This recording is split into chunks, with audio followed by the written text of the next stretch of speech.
Song Without Words, the very first one, Opus 19, number 1 in E major, and it has a 2-measure introduction. Almost all of them have, actually they all have introductions, but this is a short one here, and it's 2 measures, and when it first starts you have a bass note here, bass line, I call it the fundamental bass, and you have broken chords that would be in the tenor range.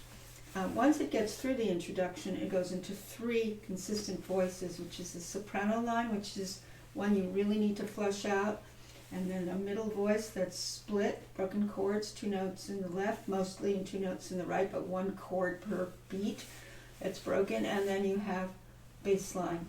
So 3 prominent voices, or 3 voices. They're not prominent. The most prominent should be the soprano line.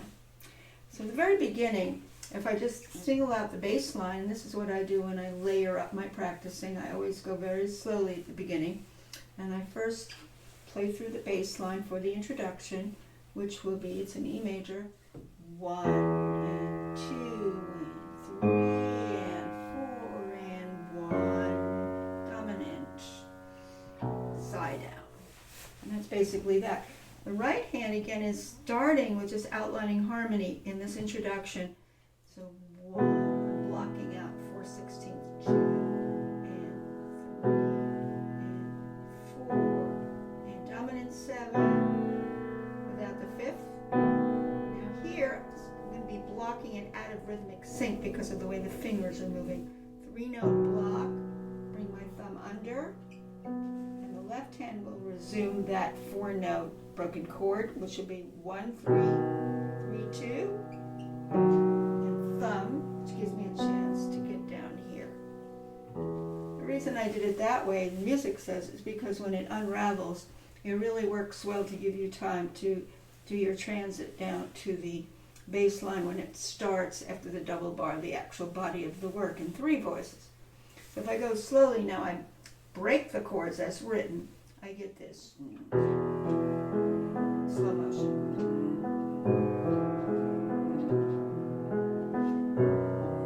Now watch what happens here. 1, 2, 3, 1 melody note, and right hand splits. So you see how beautifully that works. It gives you plenty of time to get down there. Now we're officially going to have the 3 voices. And again, I would do some peeling of voices when you learn, and play slowly. The bass line, 1 and 2 and 3 and 4.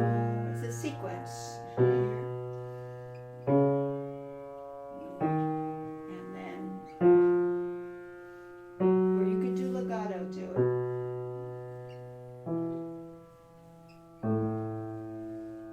And 2 and 3 and 4. It does it again.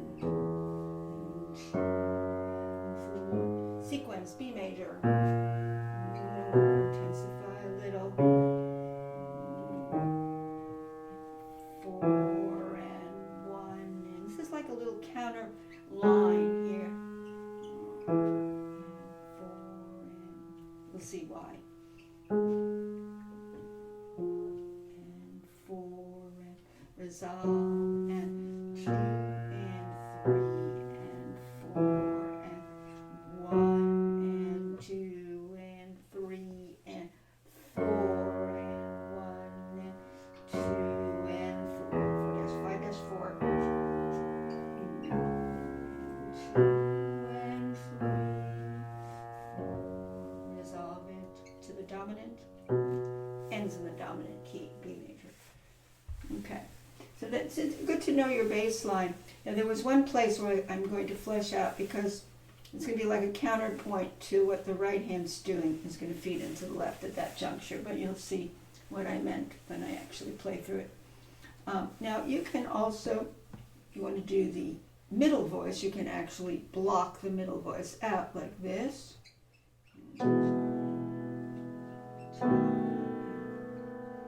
You'll be splitting like this.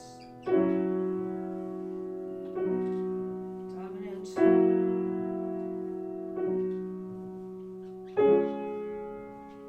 This is a 7th on a 2 chord. So that's correct. And now here I would block this differently because 3 notes will be in the left with the 4-note 16ths broken chords. See here, it'll be. See, that's why we'll block it that way.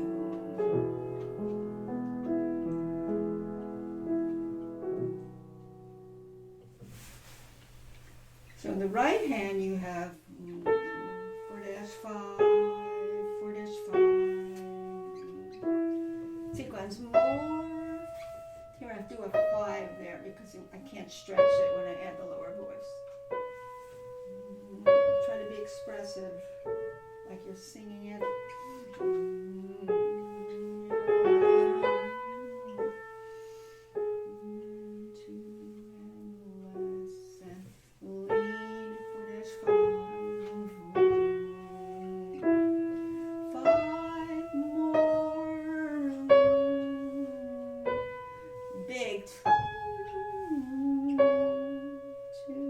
There's an echo.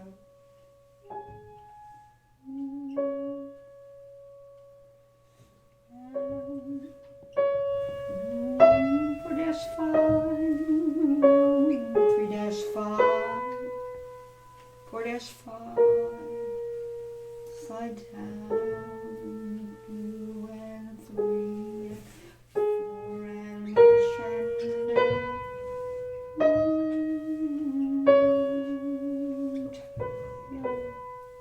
So these are important things to do. I probably should have done that before I did the middle voice, but whatever, you need to isolate the components, which are the bass, the middle, and the top.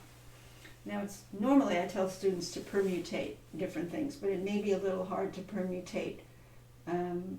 You could permutate probably the bass voice and the middle voice, but it would be hard to block the middle voice and the top voice.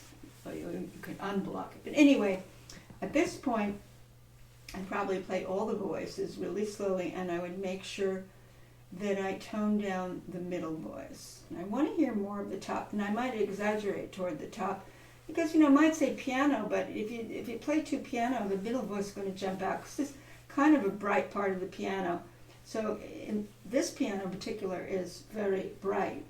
Sometimes I put soft pedal down to push it down a little, but this piano is going to sound like more of an MP and even more to get the balance I want. So if I want to start adding everything together, I would really, I would start probably playing through here. See, I'm not playing loud on those broken chords. This is introduction, so I'm going to be underdoing them. Now you start bringing out the top. Bring out the top. Now more. The more is really upstairs, not downstairs. Be careful of that. That was all behind tempo.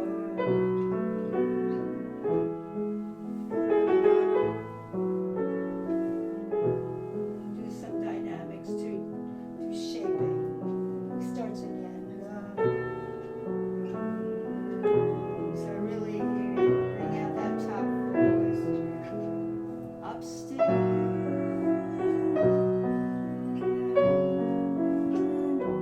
And then very big here. Upstairs. Now we have this.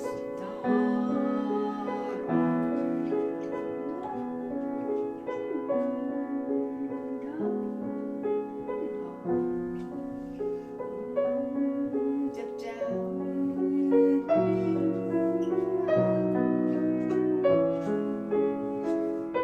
See, all behind tempo.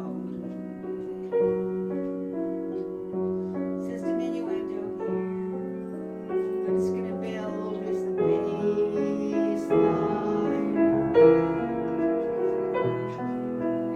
There, taper again. Very slow.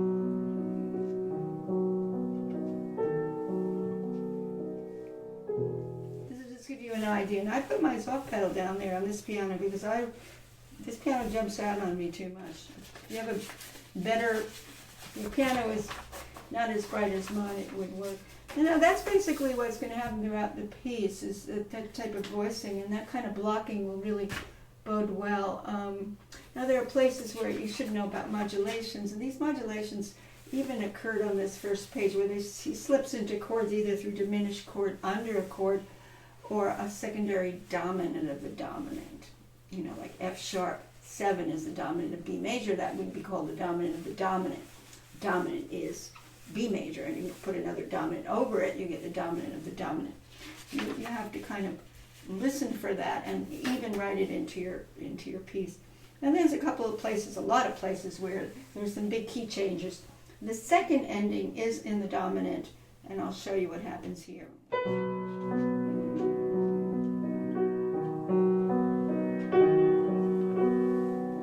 Goes to E minor for a moment. But then he's quickly going into G major. You can hear it. Diminished chord. Then it goes to C major, which is the 4th chord of G major. So he has a dominant. This is the only place in the piece where there's a little solo for the right hand.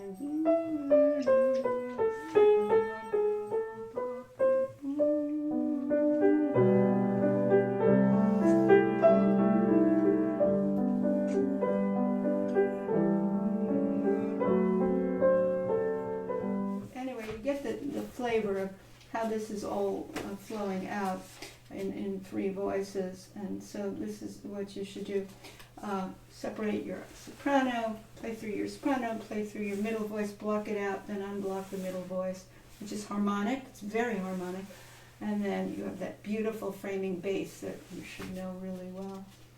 The very end, a lot less difficult at the end. There's not as much activity. Comes back to E major very, very much in the last few lines. Let's see if we can pick it up. At the end, he has...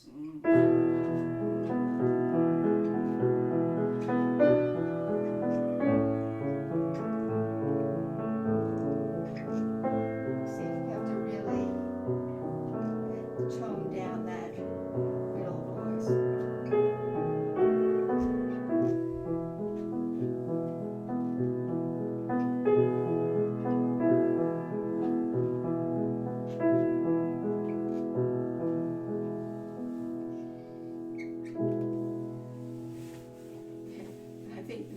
Challenge of this piece is not letting those 16th notes pop out, but really this sort of like, it's like an undertow in the middle, a little waviness through it. And I think also what helps too is the use of the wrist. The use of the wrist really helps, that the wrist doesn't get stiff where you get this. Let's see how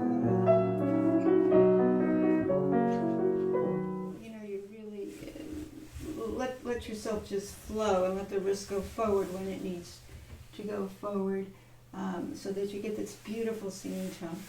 So that's about, just to give you a little bit of advice